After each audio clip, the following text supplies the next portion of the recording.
Hi guys, welcome back to my channel. আমি Ruby. আর আজকে হচ্ছে 5 তারিখ। আজকে হচ্ছে উল্টো রথ উপলক্ষে জানাই সবাইকে শুভেচ্ছা এবং ভালোবাসা। আর আজকে জগন্নাথ দেব, বলরাম দেব এবং সুভদ্রা মা সব আসবে মাসির বাড়ি থেকে নিজের জায়গায়, নিজের মন্দিরে আসবে। তা আজকে প্রচণ্ড আনন্দ, প্রচণ্ড আমি হ্যাপি। আর এই দেখুন, আমি আজকে করছি ম্যাগি। এই যে ম্যাগি করছি ছেলের জন্য, আর আমার জন্য দুধ গরম করছি। আমার ছেলেওকেও দেবো দুধ গরম, মানে দুধ দেবো। তা আমি ওই ওষুধপত্র আমার চলে, সুগারের ওষুধ চলে, তাই জন্য আমি ওই দুধকে একটু খেতে হয়। জোর করে আমার হাজব্যান্ড এনে আমাকে বলে খেতে হবে। এই তাই একটু দুধ রুটি খাবো। আর ছেলেকে ম্যাগি করে দিচ্ছি, ছেলেও দুধ খাবে, অল্প খাবে। তা যাই হোক, আর ছেলেকেও দুধ দেবো, আমি নিজেও দুধ রুটি খাবো। আর কালকেও দুধের প্যাকেট আনা হয়েছিল, কিন্তু মেয়ে কালকে দুধ খেতে চাইলো না। কেন, কালকে মন্দির থেকে পোলাও আনা হয়েছে। পোলাও আনা হয়েছিল, আলুর দম, পোলাও, পায়েস এগুলো আনা হয়েছিল। তো মেয়ে খেয়েছিল। তো বললাম না যে মন্দিরে খেয়ে আসবো, সেটা খেয়ে এসেছিলাম। আর মেয়ের জন্য নিয়ে এসেছিলাম, তা মেয়ে খেয়েছিল। আর মেয়ে এখন স্কুল চলে গেছে আবার সকালবেলা। আর ছেলে আজকে যায়নি স্কুলে, ছুটিতে আছে। মানে ছুটি করেছে আর কি ছেলে আজকে। যাই হোক, আর এই যে আমি কোনো বিছনা মাদুর কিচ্ছু গোছাইনি, জানেন। এই দেখুন, বিছনা মাদুর আবার সেই যেরকম সেরকম পড়ে রয়েছে। এক্ষুনি গুছিয়ে ফেলতে হবে তাড়াতাড়ি। আর কাজকর্ম করে ফেলতে হবে। তা আমার হাজব্যান্ড আজকে বললো যে খিচুড়ি বানাবে। আমি বললাম আজকে উল্টো রথ, সোজা রথের দিনও আমি নিরামিষই বানিয়েছিলাম, আর উল্টো রথের দিনও আজকে নিরামিষই করবো। তা আমার হাজব্যান্ড বললো খিচুড়ি করবে। আমি বললাম হ্যাঁ খিচুড়ি করবো। তারপরে সবজি খিচুড়ি, আমি সবজি খিচুড়ি খাবো না, তুমি খিচুড়ি এমনি করবো নর্মাল, যেরকম আলু কপি টপি দিয়ে করে। আমি কপি নেই ঘরে, আমি আলু দিয়েই করতে হবে আমাকে। তো যাই হোক, খিচুড়ি বানাবো, যে ওই আতপ চাল মুগের ডাল দিয়ে ভালো করে খিচুড়ি করবো। সেটাও আপনাদের সঙ্গে যতটা পারবো শেয়ার করবো। আপনার সঙ্গে থাকুন, আর কাজকর্মগুলো আমি তাড়াতাড়ি সেরে নিই। আমি হাঁড়িতে গরম জল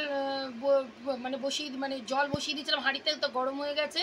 তো আমি চাল ডাল দিয়ে দিয়েছি। আজকে বলেছিলাম খিচুড়ি করব, তা আমার হাজব্যান্ড ফ্রেশ আতপ চাল আর ডাল, মুগের ডাল এনেছে। সেইটা থেকে এই যে এনেছে, এটার থেকেই আমি করলাম, বসিয়ে দিয়েছি অর্ধেক চাল আর অর্ধেক ডাল নিয়ে। আর তার জন্য এইটুকুন আর বেঁচেছে। আর এই যে বরবটি, এই যে বাজার করেছে বরবটি, তারপর টমেটো, তারপরে এই যে ঢ্যাঁড়স, তারপরে এই আমরা কত ঢ্যাঁড়স কিনেছে দেখুন, এই যে আমরা, হ্যাঁ, আর এই যে কুমড়ো, এই যে কুমড়ো এনেছে। আর আলু এনেছে, আলু আর ছিল বলে আমি অল্প আলু আনতে বলেছিলাম, আলু আলাদা এনেছে। আর একটা ঘিয়ের কৌটো আনতে বলেছি, যেহেতু ঘিটা শেষ হয়ে গেছে, তাই জন্য ঘিয়ের কৌটোটা আমি আনতে বলেছিলাম। তা একটা বড়ো কৌটো পরে কিনতে হবে ঘিয়ের। এখন আপাতত কাজ চালানোর মতো ছোটো ঘিয়ের কৌটো নিয়ে এসেছি, খিচুড়িতে দেওয়া হবে বলে। তো যাই হোক, আর আমি রান্না বান্না করব, সেটাই আপনাদের সঙ্গে আমি শেয়ার করব। আর আর কি বলবো, আর কিছু বলার নেই। আর এই যে কাঁঠাল এনেছে, এই যে আমার হাজব্যান্ড ভীষণ কাঁঠাল খেতে ভালোবাসে আমার হাজব্যান্ড। আমার ছেলে মেয়েও খায় মোটামুটি, আর আমিও মোটামুটি খেতাম, কিন্তু আমার এখন এইবারে সুগার ধরা পড়েছে বলে আমার ডাক্তারের বারণ, কাঁঠাল ফাটাল খাওয়া যেসব জিনিস বারণ সেগুলোর মধ্যেই কাঁঠাল বারণ আছে। কিন্তু ওই যে লুকিয়ে একটা দুটো খেয়ে ফেলি, ওই নতুন মানে ঘরের মধ্যে যদি কোনো ফল আসে তখন মনে হয় একটা খাই, সেই কারণে খেয়ে ফেলি, কিন্তু খাওয়া উচিত নয়।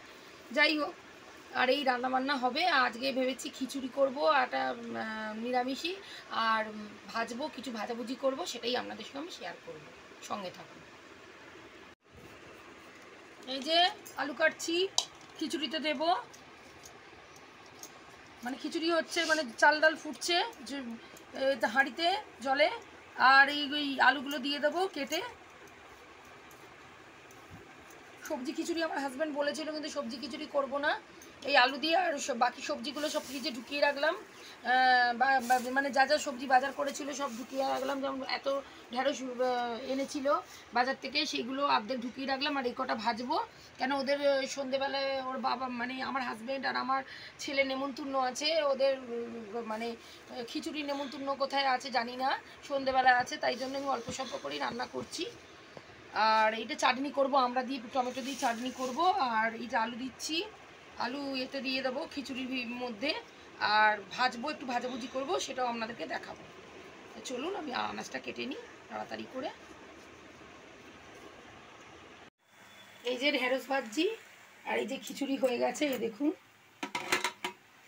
দেখুন খিচুড়ি হয়ে গেছে। ঘি দিয়ে একবারে ঢাকা দিয়ে দিয়েছি, লাস্টের দিকে ঘি দিলাম খিচুড়িতে, আর ঘি দিয়ে ঢাকা দিয়ে দিয়েছি। আর এই যে সাদলেও নিয়েছি সর্ষে তেল দিয়ে, তারপরে জিরে, গোটা জিরে, শুকনো লঙ্কা, তেজপাতা দিয়ে ভালো করে তেলে ভেজে, আর সাদলে নিয়েছি খিচুড়ি, তারপরে ঘি দিয়ে ঢাকা দিয়ে দিয়েছি। আর এই যে ঢেঁড়স ভাজি, তারপরে আরও সব ভাজবো, ওই কুমড়ো ভাজবো, আলু ভাজবো, এসব এখানে রাখা রয়েছে। তারপরে আর এই যে চাটনি করব এটার, আর মানে টমেটো আর আমরা চাটনি করব অল্প করে, বেশি করেই করতাম কিন্তু ওদের নেমন্তন্ন বলে আমি অল্প করেই রান্না বান্না করছি। আর যাই হোক, পুরো ভাজাভুজি হয়ে গেলে আমি সেটাও আপনাদের সঙ্গে শেয়ার করব।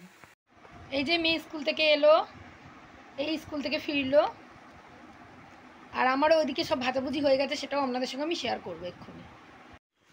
আপনাদের বলেছিলাম যে আমি ওই বড়া ভাজা বা আলু ভাজা, কুমড়ো ভাজা, ঢেঁড়স ভাজা এইসব আপনাদের ভাজাভুজি হয়ে গেলে দেখাবো। এই দেখুন, এটা হচ্ছে তোমার বড়া ভাজা, আলু দিয়ে, মানে আলু দিয়ে আর এ দিয়ে বেসন দিয়ে গুলে করেছি, আলু আর কুমড়ো দিয়ে বড়া ভাজা করেছি। আর এই যে এখানে হচ্ছে তোমার আলু আর কুমড়ো ভাজা এমনি, আর এখানে হচ্ছে ঢেঁড়স ভাজা, এই যে এখানে হচ্ছে ঢেঁড়স ভাজা, আর এই যে আমড়া দিয়ে টমেটো দিয়ে চাটনি। আর তো খিচুড়ি তো আপনাদের দেখিয়েছিলাম, এই যে খিচুড়ি তো দেখিয়েছিলাম। ঠিক আছে, আবার পরে কথা বলছি। এই যে এটা আমার ছেলের রথ, আমার হাজব্যান্ডের দোকানের কাছেই আছে। এই রথটা সাজিয়েছে আমার হাজব্যান্ডই, আমার ছেলের রথটা সাজিয়ে দিয়েছে, এটা আমার ছেলের রথ। আর পাশে আর একটা অন্য রথ দাঁড়িয়ে আছে। আর এই যে আমাদের এই পাড়ার মধ্যেই, মানে সামনেই যে বলছিলাম যে যেখানে ভোগ খেতে গেছিলাম, এই জগন্নাথ দেব, বলরাম দেব আর সুভদ্রা মা যাচ্ছেন তার নিজের বাড়ি। আর এই যে মাসির বাড়ি থেকে নিজের বাড়ি যাচ্ছেন, এই যে মা গঙ্গা, আমাদের গঙ্গায় গঙ্গা আরতি হয় সামনেই, এটা মা গঙ্গার মূর্তি যে দেখানো হচ্ছে, দেখুন।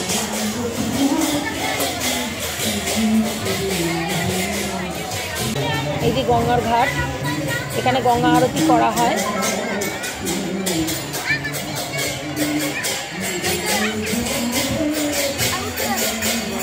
গঙ্গার ঘাট দেখুন। তো যাই হোক, আমি আমার এই যে গঙ্গার ঘাট, এই যে মা গঙ্গার মূর্তির ওপরে, গঙ্গার ঘাটের ওপরে একদম। আর এই যে সব রথযাত্রা বেরিয়েছে, সব কত লোক যাচ্ছে।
গঙ্গার ঘাটের সামনেই কাঁঠালতলা মন্দির, আমাদের এখানেও আমরা ভোগ পেতে যাই অন্য সময়।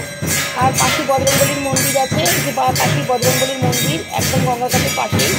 এইসব মন্দিরগুলো ওপরে, গঙ্গার ঘাটের আরতি উপরে, ওদিকে তো মা গঙ্গার দেখিয়েছি। আর এই যে সব লোক যাচ্ছে জগন্নাথ দেবের রথযাত্রায়, রথের পেছনে সবাই যাচ্ছে, রথযাত্রায় সবাই যাচ্ছে, অনেক লোক, প্রচুর লোক হয়েছে দেখুন। আর কিছু বলার নেই, তা কত লোক দেখুন। আর আমি এখানে